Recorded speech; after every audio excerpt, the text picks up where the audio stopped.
Bạn có bao giờ bị một con kiến nhỏ xíu làm cho điêu đứng chưa? Không phải ong, không phải rắn độc, không phải thú dữ. Chỉ là một sinh vật vài mm nhưng đủ khiến bạn bỏng rát như bị đốt, nổi mụn rước trắng, ngửa ngáy hàng giờ, đau nhức hàng ngày. Thậm chí có người còn phải nhập viện vì sốc phản vệ. Chào mừng bạn đến với thế giới của kiến lửa, một trong những loài côn trùng nguy hiểm, xâm lấn và có tổ chức tốt nhất hành tinh. Câu chuyện hôm nay không đơn giản là kiến cắn. Chúng ta sẽ cùng nhau khám phá tận cùng xã hội của loài kiến lửa, từ cấu trúc tổ chức như một quốc gia nhỏ, các tầng lớp lao động, đội quân lính, đến chiến lược sinh tồn và bành trướng toàn cầu. Và đặc biệt là những bài học rất con người từ một loài không hề có trí tuệ như chúng ta. Kiến lửa, hay còn gọi là Solenopsis, là một chi kiến bao gồm hơn 200 loài. Nổi bật nhất là loài Solenopsis invicta, hay còn được biết đến với tên Red-Impacted Rife Ant, kiến lửa nhập cư đỏ. Loài này có nguồn gốc từ vùng Nam Mỹ, đặc biệt là Argentina, Paraguay và Brazil. Chúng sống trong môi trường nhiệt đới ẩm, nhưng có khả năng thích nghi cực kỳ mạnh mẽ với các điều kiện môi trường khác nhau, từ sa mạc khô cằn đến khu đô thị hiện đại. Vào những năm 1930, kiến lửa theo tàu hàng vượt đại dương và xâm nhập vào Hoa Kỳ thông qua cảng Mobile, bang Alabama. Từ đó chúng bắt đầu quá trình xâm lấn rộng khắp, không dừng lại ở Mỹ mà còn lan sang Úc, Trung Quốc, Đài Loan, Nhật Bản, châu Âu và gần đây là cả Việt Nam. Một con kiến lửa trưởng thành chỉ dài từ 2 đến 6 mm, có thân hình chia ba rõ ràng, đầu, ngực và bụng. Màu sắc đặc trưng là đỏ nâu ánh cam, với phần bụng cuối cùng có màu tối hơn, gần như đen.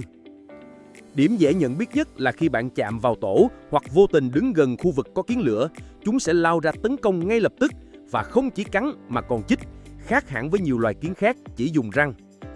Trên phần bụng của chúng có một chiếc ngòi dùng để tiêm một loại độc tố tên là Solenopsin, gây ra cảm giác bỏng rát kéo dài, có thể gây sốc phản vệ với người có cơ địa dị ứng. Điều đặc biệt nhất khiến kiến lửa đáng chú ý không phải là nọc độc, mà là cách chúng sống và tổ chức trong một cộng đồng. Bạn có thể tưởng tượng tổ kiến lửa giống như một quốc gia thu nhỏ, có phân chia tầng lớp, có lao động, có quân đội, có thủ lĩnh và có cả những kẻ phản loạn. Ở trung tâm tổ là kiến chúa. Không có kiến chúa, không có tổ kiến. Một kiến chúa có thể sống từ 6 đến 7 năm, dài khoảng 10 đến 12 mm, to hơn nhiều so với kiến thợ. Công việc duy nhất của nó là đẻ trứng, mỗi ngày có thể sinh từ 1.000 đến 1.500 trứng. Điều thú vị là kiến chúa không rời khỏi tổ, được chăm sóc tận tình bởi kiến thợ, được mớm ăn, được dọn vệ sinh. Nếu kiến chúa chết, tổ đó có thể sụp đổ, trừ khi nó là tổ đa chúa, multi-queen colony. Chiếm khoảng 80 đến 90% dân số trong tổ là kiến thợ, những con kiến cái không sinh sản. Chúng làm tất cả các công việc như chăm sóc trứng và ấu trùng, dọn dẹp tổ, tìm kiếm thức ăn, xây tổ và mở rộng đường hầm. Kiến thợ chia làm nhiều lứa tuổi, những con trẻ chăm sóc ấu trùng, những con lớn hơn đi kiếm ăn và canh gác. Chúng hoàn toàn vô danh, không quyền lực, không sinh sản, nhưng chính là xương sống của toàn bộ tổ. To hơn kiến thợ, đầu to hơn, hàm khỏe hơn, đó là kiến lính. Chúng có nhiệm vụ canh gác, bảo vệ tổ, chiến đấu chống kẻ địch và đôi khi là áp chế nội loạn.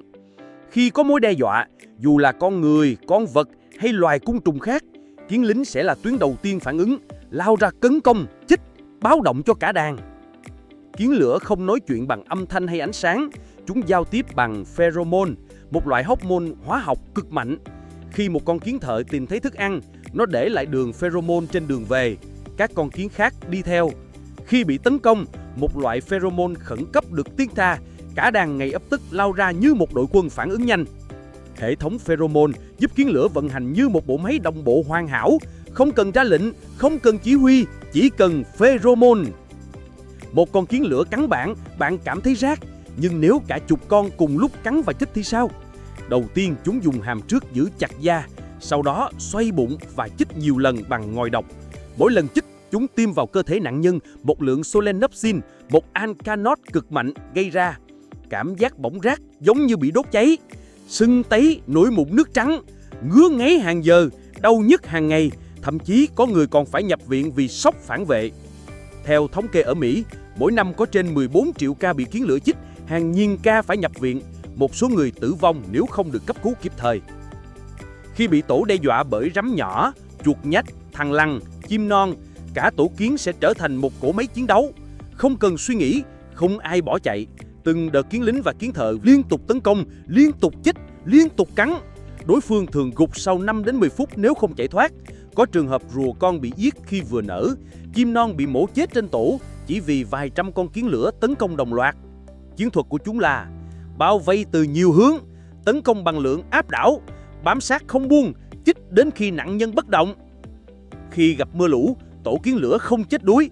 Thay vào đó, chúng kết chặt với nhau thành một bè nổi bằng cách dùng chân và hàm cắn nhau, tạo thành lớp màng không thấm nước. Bè này nổi lên mặt nước, di chuyển theo dòng chảy.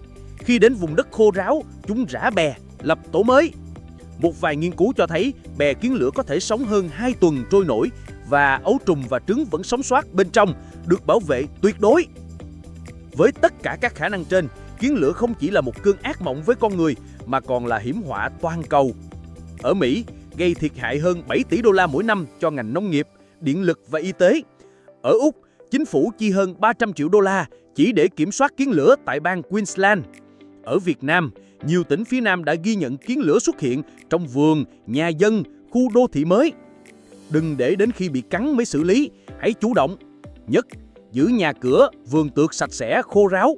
Dọn lá khô, cỏ rậm, đồ ăn thừa. Dùng bột ớt, tỏi, tiêu, giấm pha nước, tinh dầu xả, bạc hà để xua đuổi. Nếu phát hiện tổ nhỏ, đổ nước xà phòng loãng. Không đổ nước sôi, không đốt lửa.